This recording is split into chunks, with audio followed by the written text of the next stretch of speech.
Essentially, Turkey, I think, handled the COVID pandemic relatively well. We were late to close the country, but it's a big country, 80 million people.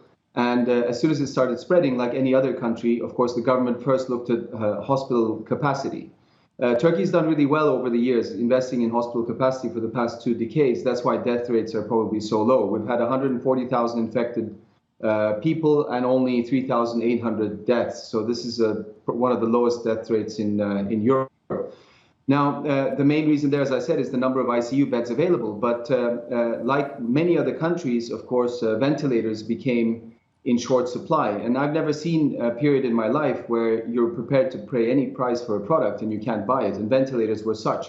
So the Ministry of Health and Ministry of Industry bought the IP rights from a small startup that designed the mechanical ventilator. And together with some defense industry companies in Turkey, large companies, Baykar and Aselsan, Arçelik, we pooled our resources together and engineers. And as short as 2 weeks, we had 100 units produced, and we're on track to produce 5,000 by the end of May. Now, it turns out Turkey doesn't need as many ventilators because it's managed the pandemic relatively well, but many parts of the world, especially developing world, places like Somalia, where we sent, or Brazil, many countries in Africa, will be in dire need for these ventilators. So we're very proud of our engineers, and we will continue manufacturing and shipping them.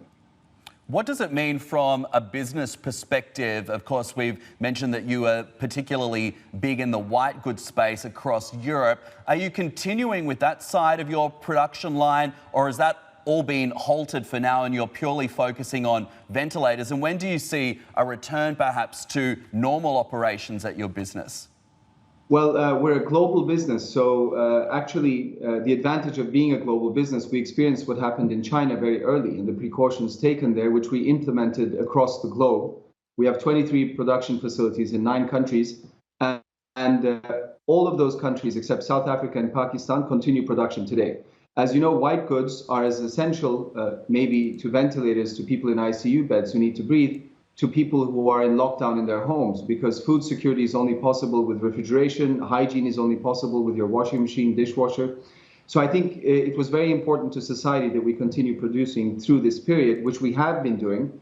Now, obviously, sales are down because most of the countries are in lockdown.